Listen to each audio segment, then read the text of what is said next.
A lo largo de la corta historia de las ciencias sociales como la sociología, la psicología, la economía y demás, a excepción quizá de la filosofía que no cuenta con una historia de vida tan corta, se ha desarrollado toda una estructura metodológica y epistemológica que ha ido evolucionando en su trayectoria según cada corriente influenciado por cada autor. Y, correlacionalmente, cada contexto sociohistórico en que dichos autores se han encontrado en posición para describir a detalle la realidad social que habitan. Y a diferencia de lo que algunos podrían llegar a pensar, los tiempos donde pasaban las cosas más interesantes y hasta terribles en donde se podía teorizar, escribir y denunciar al respecto, desafortunadamente no han quedado atrás. Pues en nuestra época actual ya nos ha quedado claro que todo tipo de hechos y eventos que marcan la historia de generaciones enteras pueden y están sucediendo en tiempo real. Podría decirse que no hay mejor momento para que los análisis políticos, sociológicos, psicológicos y hasta filosóficos de los muy variados autores que encontramos en la actualidad fluyan deliberadamente para aportar un auspicio de comprensión e influenciar la actividad pública subversiva del cambio social.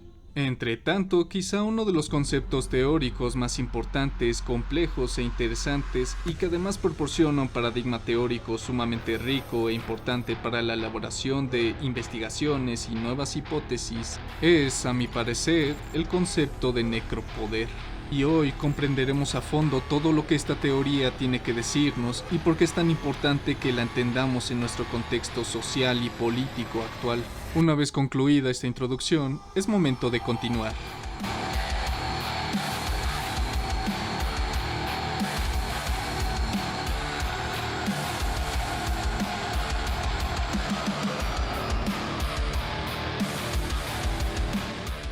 Para empezar, ¿qué es el necropoder? Para definir a detalle lo que significa este concepto teórico, es importante acudir a su antecedente más directo, de la mano de la influencia teórica de Michel Foucault, quien en su genealogía del poder concebía el término de biopoder como la capacidad de los estados modernos de regular y administrar a la población y a sus cuerpos, organizando la salud física, la marginación social, la priorización de servicios a ciertos grupos y en general la calidad de vida de cada grupo social, haciendo uso de distintas tecnologías, de disciplinas y del monopolio de la violencia. Se le llama biopoder porque ejercerlo implica la afectación corporal de los sujetos. Para Foucault, los gobiernos influenciados fuertemente por ideologías racistas representan la máxima expresión del biopoder, pero este puede darse en muchos otros regímenes. Es a partir de aquí que Achille Mbembe, filósofo político e historiador camerunés, analiza las implicaciones teóricas y empíricas del biopoder de Foucault y conceptualiza una nueva teoría derivada del anterior en un contexto postcolonial y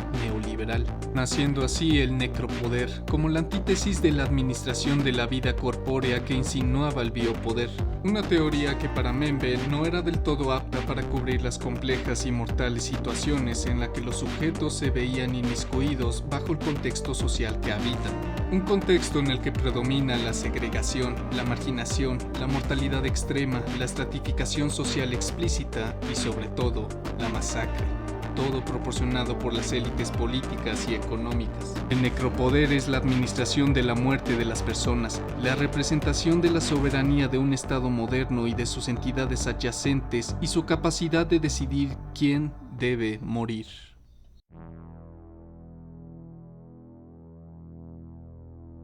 La teoría del necropoder se desarrolla en el contexto de un África asolada por la crisis humanitaria tan brutal que incluso aún se sigue viviendo, en buena parte derivado por el neocolonialismo político y económico, específicamente la brutal realidad en que las personas de Camerún tienen que resignarse en su día a día, donde son acosadas por el destino a muerte que se les impone debido a las consecuencias mortíferas del libre mercado occidental en la región, dominado en su mayoría por multinacionales francesas, que, oh sorpresa, tienen el respaldo político del Estado francés y otros países de la Unión, así como el sometimiento de sus gobiernos a las voluntades de los intereses de estas entidades extranjeras y el surgimiento de grupos armados extremistas, que ya hace tiempo llevan ocasionando conflictos desastrosos en el extremo norte y suroeste del país, forzando el desplazamiento de grandes grupos de pobladores. África en general es un continente sumamente conflictivo, al igual que complejo, y toda la realidad que se vive allí es el ejemplo más claro de que, en nuestro mundo actual, la masacre y el derramamiento de sangre explícito siguen siendo, en un modo muy tétrico, la piedra angular del funcionamiento de la sociedad globalizada. Pero no es ni mucho menos el único caso. El propio Membe tomaba de ejemplo el genocidio sistemático y la expulsión forzada por parte del pueblo israelí contra la población de Palestina desde hace décadas atrás, y cómo es que sometían a la población con medidas de vigilancia y el uso de la fuerza armada de alta tecnología para mantener a raya a la población. Algo que solo podría observarse en las guerras intervencionistas más alarmantes del siglo XX y que finalmente ha escalado hasta el conflicto armado oficial que se ha desatado en los últimos años. Un genocidio bajo cualquier otra palabra. Tanto en el contexto africano como en el palestino se antepone una situación de riesgo mortal. Un estado de excepción donde las herramientas legales y jurídicas que deben proteger la soberanía de las personas se desvanecen. Y se establece una clase de limbo que orilla a los sujetos a coexistir entre sí y con las entidades del poder hegemónico bajo una condición de living dead o muertos vivientes. Esta condición de muerto viviente se determina por la ausencia total de la soberanía de cada persona sobre su propia existencia corpórea. Cuando las personas son incapaces de establecer sus propias limitaciones para preservar sus vidas y dependen sobre todo de los eventos sociales y políticos causados por la intervención de instituciones más grandes que ellos mismos, es cuando se puede asegurar que las personas se encuentran en la condición de muertas en vida y se demuestra que el necropoder ha tenido éxito en su implementación.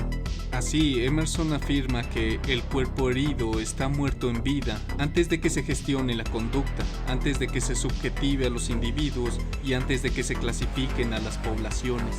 Además de esto, en las sociedades que están bajo algún tipo de imposición colonial se establece lo que Membe llama una soberanía vertical, en donde el ente a cargo impone un modelo de fragmentación territorial en donde se prohíbe el acceso a ciertas zonas, llevando a cabo la segregación sea de tipo racial, clasista y demás, y dificultando enormemente el movimiento y la organización social entre pares, acercando así a las personas a las condiciones de riesgo. Para lo cual se hace uso del avanzado armamento de gran tecnología y de las formaciones territoriales naturales y la construcción de formaciones artificiales para mantener a la población vigilada, asustada, separada y condicionada a merced del dictamen del Estado hegemónico. En palabras de Membe, matar se convierte en un asunto de alta precisión.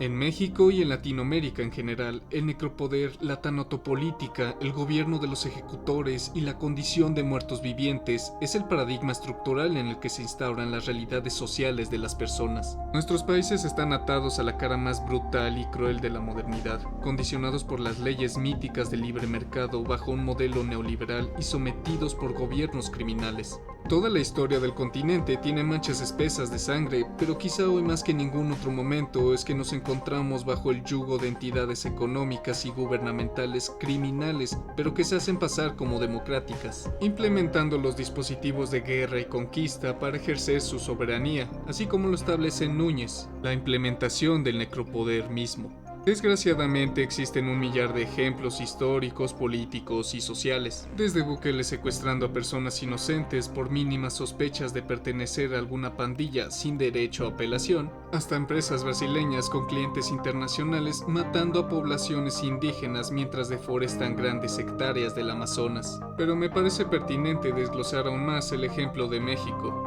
La corrupción política, los desaparecidos, los muertos, las organizaciones criminales, sobre todo son estas últimas las que representan el brazo esquelético coordinado con el Estado mexicano para impartir la necropolítica. Desde la década de los 70, México vio nacer el crimen organizado en torno al narcotráfico. No obstante, en la administración de Felipe Calderón es que se formaliza una confrontación directa e incesante contra estas organizaciones delictivas, empeorando exponencialmente la situación con las drogas y el crimen en el país. Lo que se supone que era un problema de salud pública se convirtió de la noche a la mañana en un problema de seguridad y de crisis del Estado de Derecho, una crisis humanitaria que hoy por hoy gobierna la sociedad mexicana.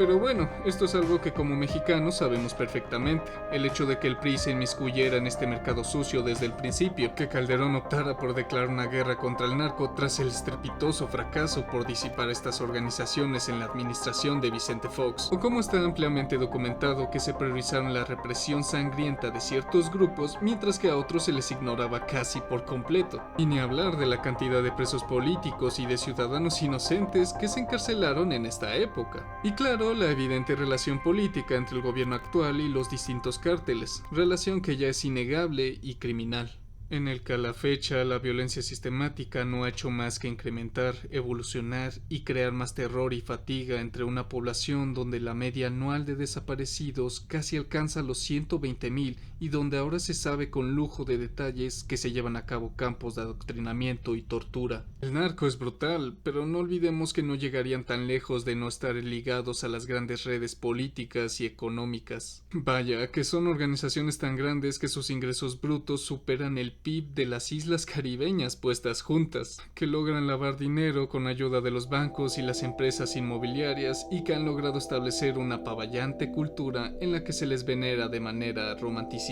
Pero echarle la culpa al crimen organizado es como condenar a los síntomas de una enfermedad en vez de la enfermedad misma. El gobierno mexicano no requiere siempre de usar el crimen organizado para establecer su hegemonía. Parece que fue solo ayer cuando más de 300 granaderos ingresaron a San Gregorio en Xochimilco para reprimir la protesta pacífica llevada a cabo por los habitantes de la alcaldía para oponerse a una de las abominables construcciones forzosas para desviar más agua a la agotada zona metropolitana de la ciudad. O qué tal un clásico, la concesión deliberada y criminal de multinacionales extranjeras para que prácticamente actúen de la forma que se les venga en gana sin importar el daño que le causen a la población o al ecosistema. Quizá ya lo dejé lo suficientemente claro. El necropoder es una realidad que domina nuestras vidas. El dominio de la mortalidad en manos de unos pocos que nos condenan a vagar en la tierra como muertos vivientes.